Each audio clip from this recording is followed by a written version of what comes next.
Here's a question. What would be the ultimate Rolex collector's dive watch? Not a single model range, not a rare couple that were made here or there, but the one watch that as a collector would exemplify what the Rolex dive watch is. Imagine a rare Rolex model that was only given to a select group of divers. Divers that pioneered the field of saturation diving, of mixed gas diving. They pushed the boundaries of what we thought we could do underwater and how deep we could go. Well, these divers, these pioneers, were the group at Comex. And Comex's founder and CEO and dive master himself, Henri-Germain Delauze, was the man in charge. So Comex first worked on dive watches with Omega and helped develop the Ploprof. But after that watch came about, Rolex came to them and asked, hey, we would like to work with you at Comex and develop our own dive watch, our professional dive watch, and get feedback on how we can make it better over time. And it started a 40-year relationship where Comex divers were given branded Comex Rolexes to test out in the field and give feedback for. They were able to keep the watch afterwards, but you had to be a Comex diver to get one of these. So you had to be a pioneer. You had to be one of the people pushing the limits of diving. So there are less than 1,000 of these ever made in the 40-year history of these watches with Comex.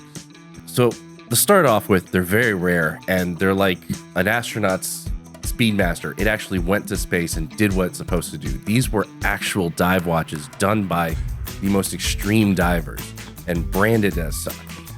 So you know that these were watches that actually did what they were meant to do. Well, we happened to find out that Mr. Henri Delauze's personal Comex Rolex happens to be here in Atlanta. And thankfully, the person who owns it happens to be a friend of one of our members. And I have to thank Tom for that, who introduced us. And it's a beautiful story of how this, possibly the most important or collectible Rolex dive watch ever made, got in the hands of somebody here locally. And it's a personal story, and it really belongs to the right collector. Because of its value, she wanted to retain as much anonymity as possible, so we don't use her name or her likeness, but we're able to sit here and talk about the watch while putting the video camera on the watch. So I hope you enjoy this story. This is exactly what watch collecting should be about. And having a watch that's so important and belonging to the head of Comex stay in the hands of somebody who knew him and was important to him, I think it is an amazing thing. So please enjoy the story, and thank you for watching.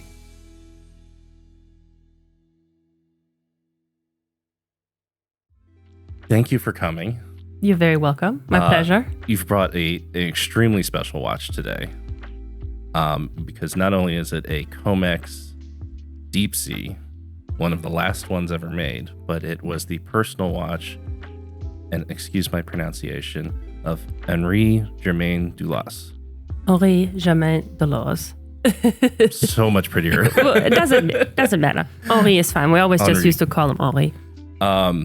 Who is famously the founder and CEO of Comex. Correct. The man behind the entire company and the reason why these watches even exist.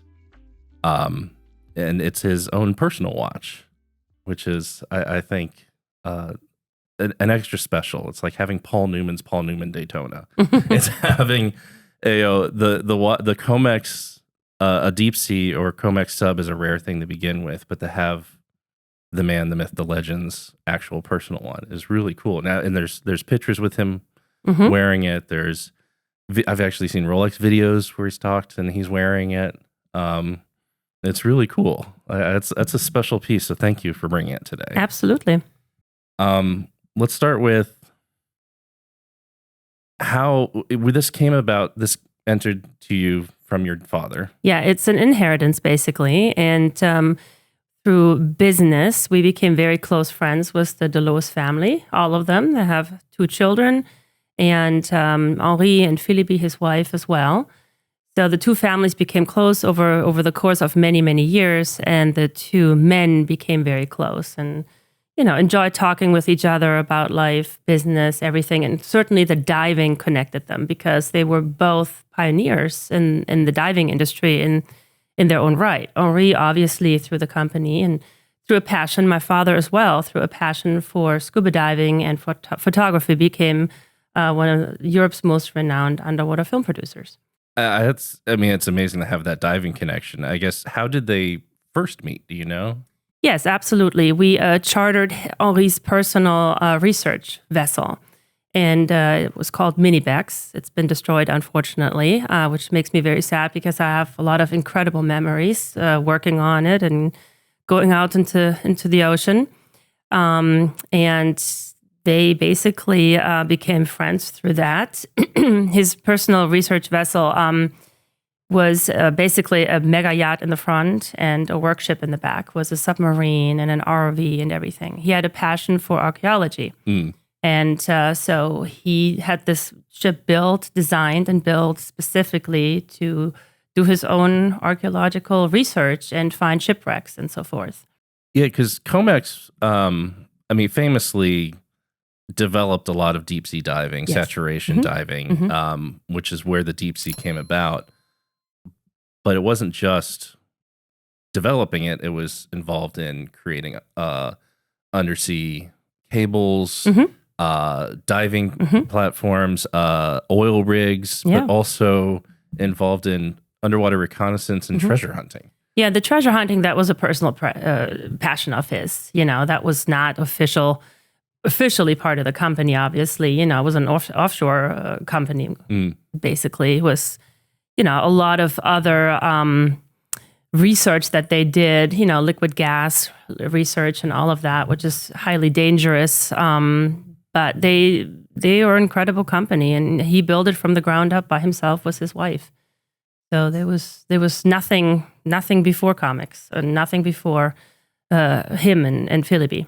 Yeah, and to get into the watch side of this for a second, so the deep sea originally was developed with the U.S. Navy and Sea Lab in the very, very first ones, but it actually, the real development came when it was given to Comex and the relationship started.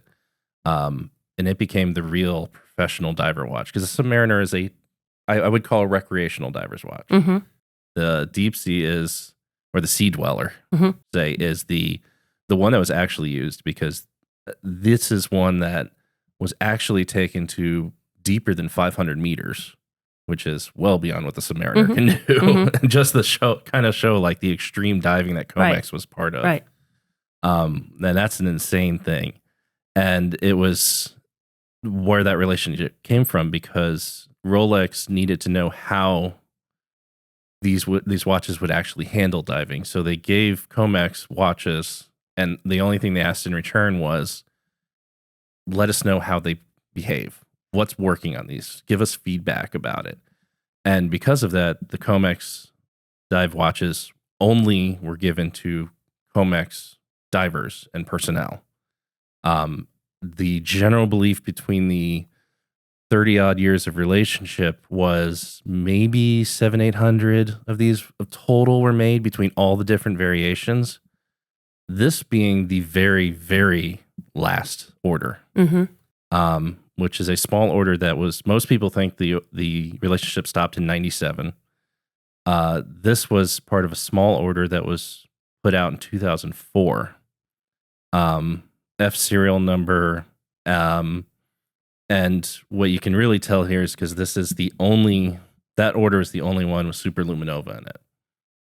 So this is the only superluminova Sea-Dwellers, Comex Sea-Dwellers that were made. We're part of that. So it's kind of it's kind of a cool, like, part of the last group. There's no more Comex made after this. 20 years ago was the last one. That's where this one comes from, and is the one where Henri wore in a lot of interviews, especially because he did a lot of interviews after he could no longer dive. Unfortunately, from a 2008 diving accident. So he did a lot of interviews with that on. That was one he had with him diving before that, but it's kind of cool that that's the one that he wore for a while. Yeah, I can tell you my father never dove with it. So, to finish the story is that the way I came about it is, the two men became very good friends. And after Henri died, his daughter, Michelle, who was also a family friend, called him and said, I have something to give to you. And so my parents drove to Marseille and went to visit the gravesite first of all. And then she gave him the watch, and she said that Henri wanted him to have it. It's incredibly special because it's nice when we, as watch collectors, usually talk about watches. It's the ones that have the most special meaning to us. It's the one that was handed down. Yes, absolutely. It's the one where you want to pass on to the next generation. And for Henri to feel close enough with your father to say, hey, this is the person that I want this to go to is insanely special because it's not just a watch. It's a very special watch. It's a rare watch that meant something to him as his diving company, his passion, and that shared passion of diving. Absolutely. Is absolutely great. And, both of them a little bit of a legend in their own right. And my father did not know the value of the watch, though, I have to admit. It was very special to him because it came from... It was the sentimental value. Absolutely. It came from his good friend, Henri. But he didn't know the value, and I didn't know the value either when it was passed down to me. I finally had it sized to my wrist and started wearing it, and, So the question becomes, when did you find out that this was an unusual watch? Oh, years later, years after my father passed. My father passed the beginning of 2020 before COVID, and I had it in the house for years before I had it even sized. And then, started wearing it, and, a friend of mine saw it and just completely nerded out. Like, oh my God, what do you have on your wrist? Exactly. Do you know what you have on your wrist? I'm like, yeah, a beautiful watch, right? And I've always said that this generation of the Submariner and Sea-Dweller are my favorite to begin with because I like the old aluminum bezel. Yeah. Mixed with the modern movement and the superluminova. This is an odd transition time between still having some of the old parts like the aluminum bezel and getting into the new parts like the white gold markers and the white gold hands and the superluminova. It's an odd transition between pure tool watch to luxury watch that Rolex makes. So it's really interesting to see that. It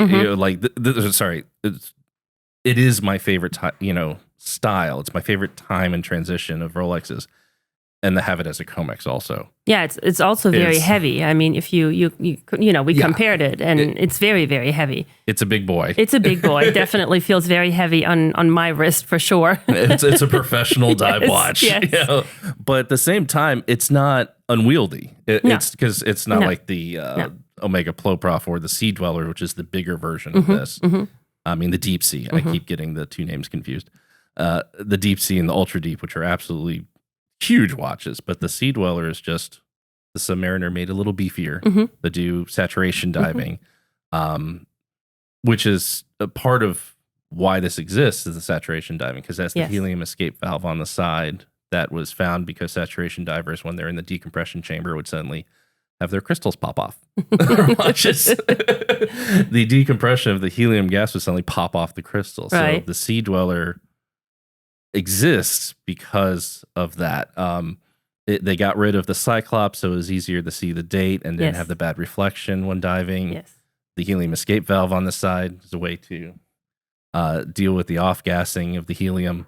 Like it was like this is the professional dive watch from the professional diver. Yeah. It's awesome. Of course, nowadays we use computers. We don't necessarily use watches, and I would never take this underwater, especially knowing the value of it now and how special it really is. But I'll stick with my computer. But these are anarchistic. Very much. I mean, they're very much like something that we used to use. That's cool, and I know some people that take a watch as a backup. Yeah, certainly. But they usually take a Seiko or a G-Shock, something that. Yes. They're not too worried about if something happens just because they don't need to. Why risk it? Instead, These are more of just a story of a time gone by, even though that this is one that was worn. And the Comex divers were all made to be worn while diving. That's, I think, also special. So there's no such thing as a Comex watch that was made for somebody in the office. It was made for somebody to go diving with it. They wanted the feedback, and we have the diving tables that came with it. It's in fact, the older ones would actually come with a sheet where you had to put in your dives on it. A dive log. Yeah, a dive log to go with the watch. Well, that makes sense because it was initially used for research purposes, beneficial to both companies, but for research. So that makes sense that, they would have a dive table with it to catalog. So it is, to go back a little bit, with the family connection with Henri, do you have a favorite memory diving with him? Yeah, I certainly do. He took me on the deepest dive with compressed air I've ever made. We one day he asked me if I would go diving with him and his favorite submarine captain or pilot. And I said, sure, why not? And, I should have been curious when they handed me a tank that was almost bigger than me with a lot of air in it. And we dove on a wreck. And then all of a sudden he took my hand and he pulled me under the wreck. The wreck was on a hill on its side. So where it was on its side and there was a gap underneath. Okay. The ship between the boat, the hull, I guess. I don't know which part it was, but it's been a while. But underneath the hull and the reef, there was a gap, and we crawled underneath the whole wreck. So I don't know. I mean, at some point it got pretty dark, and then but I trusted him because he was a fabulous diver, and diving was his life, and he built his business on it. With the wreck absolutely, too. Absolutely. It was I think somewhere off Marseille, and I wish I had the name of the wreck, but I totally forgot that. And so, and everything was fine, and I had a great dive and enjoyed myself. And, then finally when we came up to decompress, and, I looked at my computer and went, oh, good God, I have never been this deep.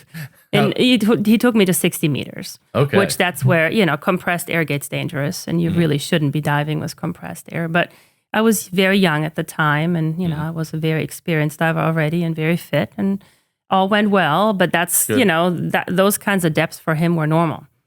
That's impressive. Yeah. I guess at that point you start looking at mixed gas diving. Okay. Absolutely, yes. Yes, but you can't crawl under a tight shipwreck with mixed gas because you have a bunch of tanks hanging on you and, not just one giant tank on your back. But yeah, that was definitely a favorite memory. But there's so many. There's been times where we just sat and chatted at night, after a long day of work. And, he invited us to his home and to be cooked. And, we just sat there afterwards. They were very, very kind people. And despite all the wealth and everything, extremely giving. And you would have never known just meeting them on the street who they were. Never, ever. The cool thing is that the city of Marseille gave him a piece of land to build his house on. And the house was built in the shape of several octagons that were just basically stuck together. And his personal bedroom, and also their back patio was over water on stilts. And it was built it was basically the end of a harbor, of a yacht harbor. They built it, yeah. Yes, and that's where his favorite mini-Bex, the ship, the yacht that we chartered, was parked. And so, I remember whenever, the captains were always super scared when, and when we left or when we came back with the ship, he would stand there on his patio and watch. They don't touch anything because going in and out of the harbor to park the ship, in his personal little harbor was very difficult. It was very tight. Yeah. It was really too large. The ship was too large to be, parked there. Anyways, so, he expected a lot of his captains. And fair enough. When we came back and had something hanging off of the ship, which happens sometimes, they got a big talking to, that's for sure. He's a man that expected things to go right. Absolutely. Right and perfect. That's for sure. Very demanding. That's how you build a company like Absolutely. Comex. So. Absolutely. But nevertheless, I do very fondly remember both of them, Philippe and Henri, to be exceptionally kind. That's always, I mean, we stayed over at their house even, they were just so welcoming and warm. It's so great to hear the personal stories of what's behind the watch. Because I said again, yes, it's a rare watch, and it's a unique to belong to the person who actually just ran Comex, who was Comex, and have the Comex Sea-Dweller. But it's the personal story behind the watch, even if it didn't say Comex on it. How important that is. Oh, absolutely. I don't care. I mean, to be honest with you, I mean, I've had several offers of an incredible amount of money to part with the watch, but I always tell them, no, this is a family heirloom, first of all. And second of all, I have such fond memories of Henri. I would never, ever sell this watch. That's not even a question in my mind. I was going to ask if anyone's offered to buy it off of you. Absolutely. Many people. I mean, the ones who know about it, or when I wear it and, someone asks about it. I mean, I've offered, been offered $1 million, and it's just not for sale. Just isn't. That's to me, it's beautiful because the meaning is priceless. Absolutely. The family connection is priceless. Absolutely. But also, thank you for bringing it and sharing the story behind it, because that's something at least we can appreciate. Others can appreciate. The watch should be with you and your family, because that's where Henri wanted it. Absolutely. But I appreciate the fact you let us come here, film, tell the story, so that others can appreciate how the rare watch, but see it and also appreciate the story behind it, because otherwise it'd be one of those things you see in pictures and want to go, I wonder what happened to it. It probably went to auction or something. But to know it's actually been passed down as the owner would want is much more important, much better than some rich guy just buying it at auction. Yeah, I agree with you. I agree. And like I said, I will always treasure the watch, just not because my father passed it on to me, but, because it originated with Henri and his family. Not much more you can say. Thank you for coming. You're very welcome. It was my pleasure.